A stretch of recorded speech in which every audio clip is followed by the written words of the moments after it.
അതിജീവനം പോലുള്ള കവിതകൾ നുറുങ്ങ് കവിതകളാണ്. ഇങ്ങനെ ആ നുറുങ്ങ് കവിതകൾ എഴുതാനിടയായ സാഹചര്യം എന്താണ്? ഈ നുറുങ്ങ് കവിത എന്ന് പറയുന്നത് ഞാൻ ആദ്യം എഴുതിയ പുസ്തകത്തിന്റെ പേര് ജലഭൂപടം എന്നാണ്.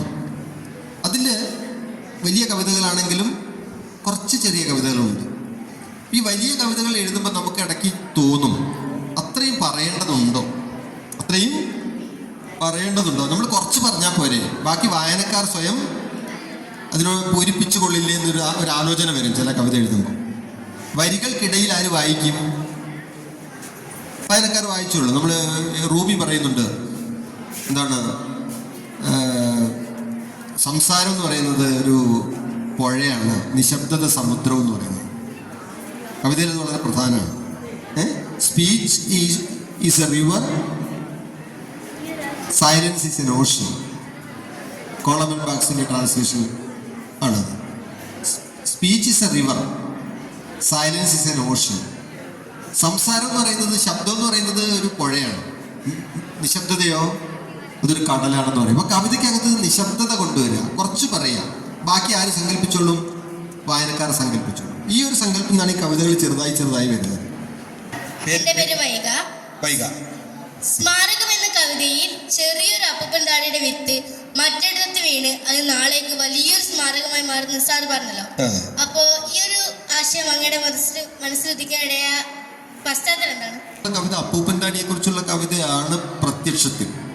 എനിക്ക് ചെറുപ്പത്തിലേ ഇഷ്ടമുള്ളൊരു, എന്താ വിളിക്കുക, നമുക്ക് പൂവെന്നൊന്നും വിളിക്കാൻ പറ്റില്ലല്ലോ അപ്പൂപ്പൻതാടിയെ, ഒരു സാധനമാണ്. നമ്മളിങ്ങനെ പറക്കുമ്പോൾ നമ്മളതിന് പിടിക്കാൻ പുറകെ പോകും. അതിൻ്റെ നിറമൊക്കെ ഭയങ്കര രസമാണ്, ഒരു വെള്ള നിറം. വെള്ളം എന്ന് വെച്ചാൽ വെള്ളയുടെ രാഷ്ട്രീയ അർത്ഥത്തിലല്ല ഞാൻ പറയുന്നത്, പക്ഷെ നമ്മൾ ആകർഷിക്കുന്ന നിറവും രൂപമൊക്കെയാണ് അതിന്. അപ്പോൾ എന്നാൽ അതിന് ഭാരം കുറവുമാണ്. ഇത് ഒരു ചിത്രം അല്ലെങ്കിൽ ഒരു വസ്തു കുറെ കഴിയുമ്പോൾ അതൊരു കാവ്യ വസ്തുവായിട്ട് മാറും, കവിതയുടെ വസ്തുവായിട്ട് മാറും. ഒരു കവിതയിൽ നമുക്കൊരു കാര്യം പറയേണ്ടി വരുമ്പോൾ അത് നമ്മളെ സ്വാധീനിക്കും. ആ തരത്തിൽ എനിക്ക്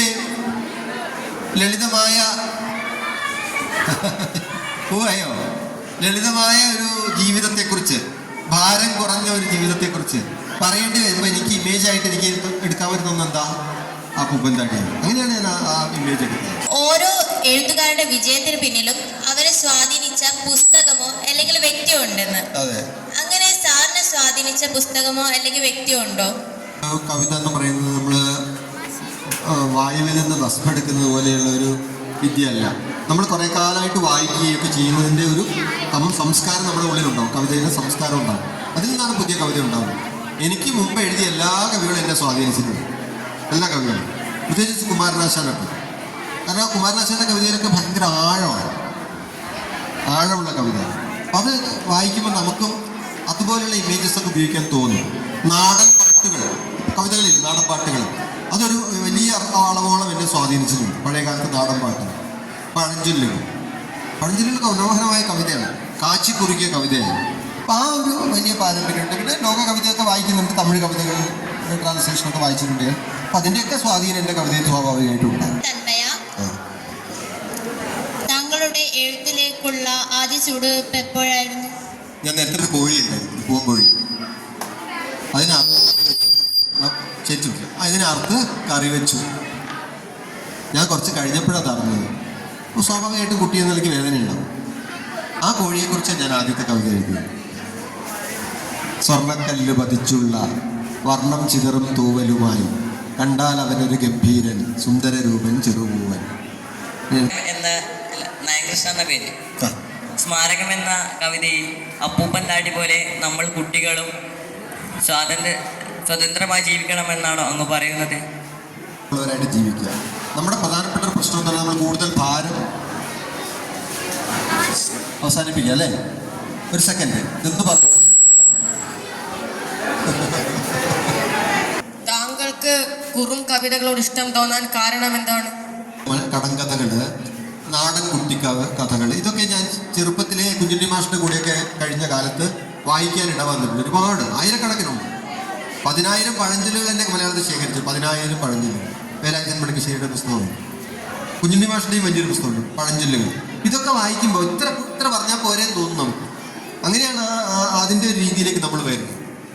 പിന്നെ ലോകത്തിൻ്റെ പല ഭാഷയിലും ചെറിയ കവിതകളുണ്ട്, മലയാളത്തിൽ മാത്രമല്ല. ഹൈക്കു കവിതകളൊക്കെ ചെറിയ കവിതകളാണ്. എന്തോളെ അയ്യൂക. ഓക്കെ. ഓരോരോ കവിതകൾ ഉണ്ടാകുമ്പോൾ അതിന്റെ പിന്നിൽ ഒരു പ്രചോദനമായ കാര്യം ഉണ്ടാവും. അങ്ങനെ സ്മാരകം എന്ന് പറഞ്ഞ കവിതയ്ക്ക് പ്രചോദനമായ കാര്യം ചിലത് നമ്മുടെ ഉള്ളിലുള്ള ചില ആശയങ്ങൾ ഒരു രൂപകത്തെ സ്വീകരിച്ചുകൊണ്ട് പുറത്തു വരിക. എനിക്ക് ഈ ചെറിയ വസ്തുക്കൾ ഇഷ്ടമാണ്. ഇപ്പൊ മുക്കുറ്റി പൂവ്, ചെറിയ ചെറിയ വസ്തുക്കളോട് എഴുതാൻ എനിക്ക് കൂടുതൽ ഇഷ്ടം.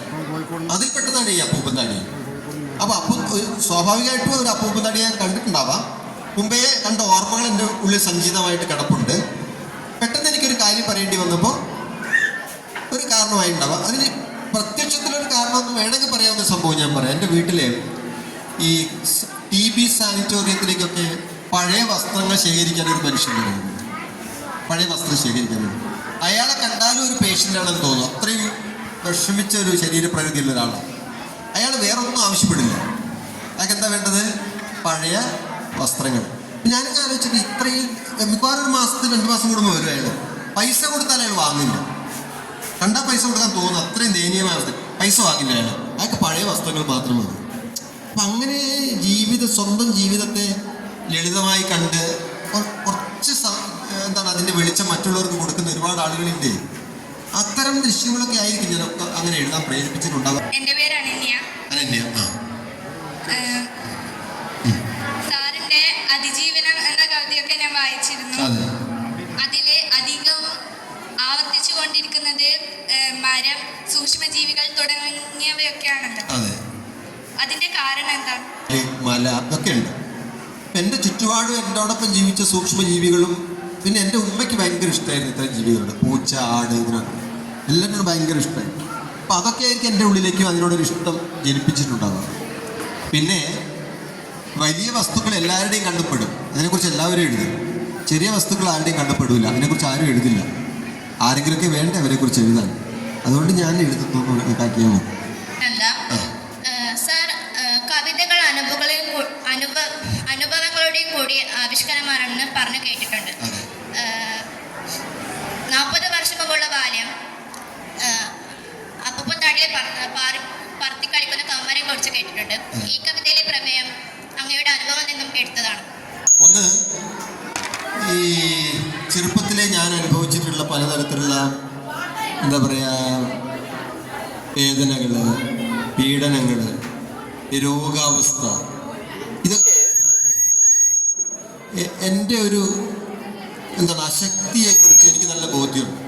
എൻ്റെ ശക്തിയെക്കുറിച്ചല്ല, അശക്തിയെക്കുറിച്ച്. ഈ അശക്തനായ ഞാൻ ആരുമായിട്ട് താതാത്മ്യം പ്രാപിക്കും? ശക്തിയില്ലാത്ത എല്ലാമായിട്ടും താതാത്മ്യം പ്രാപിക്കും. എന്നെപ്പറ്റി പറയാൻ എനിക്കൊരു പർവ്വതത്തിൻ്റെ ഉദാഹരണം എടുക്കാൻ പറ്റില്ല, പക്ഷെ ഒരു മൺകൂനയുടെ ഉദാഹരണം എടുക്കാൻ പറ്റും. അതുപോലെ എനിക്കൊരു പക്ഷിയുടെ ഉദാഹരണം എടുക്കാൻ പറ്റില്ല, പക്ഷേ ഒരു അപ്പൂപ്പൻ താടിയുടെ ഉദാഹരണം എടുക്കാൻ പറ്റും. അപ്പം ഞാനുമായിട്ട് താതാത്മ്യം ചെയ്യുന്ന വസ്തുക്കളാണ് എൻ്റെ കവിതയെ രൂപകങ്ങളായിട്ട് വരിക. അങ്ങനെ ആയിരിക്കണം അപ്പൂപ്പൻ താടിയും വരിക. അപ്പം നമ്മുടെ അനുഭവം തന്നെയാണ് അപ്പൂപ്പൻ താടി പ്രതിനിധീകരിക്കുന്നതെന്ന് പറയാം. എന്ന കവിതയിലെ അപ്പൂപ്പൻ താടിയുടെ പറക്കാനുള്ള എളിയ ശ്രമത്തെ ധീരമെന്ന് പറയേണ്ടതായ കാരണം? ധീരതയ്ക്കുള്ള ഒരു തിരുത്തിയെടുത്താണ് അത് ശരിക്കും. എന്തുകൊണ്ടെന്നാൽ നമ്മൾ ധീരത എന്ന് പറയുന്നത് എന്തിനെയാണ്? വലിയ കാര്യങ്ങൾ ചെയ്തവരെയാണ് നമ്മൾ ധീരന്മാരെന്ന് വിളിക്കുക, അല്ലേ? വലിയ വലിയ കാര്യങ്ങൾ ചെയ്തത്. എന്നാൽ ചെറിയ കാര്യം ചെയ്യുന്നതിലും ധീരതയുണ്ട്.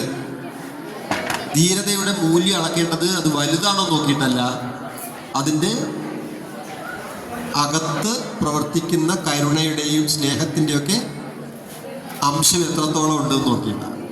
ആ അർത്ഥത്തിൽ അപ്പൂപ്പൻ താടി ഒരു വിത്തിനെ പേറി യാത്ര ചെയ്ത് ജീവിതം അവസാനിപ്പിച്ച്, അല്ലെ, അതിനുവേണ്ടി വീണ് ജീവിതം അവസാനിപ്പിക്കുന്ന ആ ജീവിതത്തിൻ്റെ അകത്ത് കരുണയുണ്ട്, സ്നേഹമുണ്ട്, ഒരു വംശത്തെ നിലനിർത്താനുള്ള ശ്രമമുണ്ട്. അതുകൂടിയാണ് ധീരത എന്നാണ് ഞാൻ മനസ്സിലാക്കുന്നത്. അതുകൊണ്ടാണ് ഞാൻ അതിനെ ധീരം എന്ന് വിളിച്ചത്.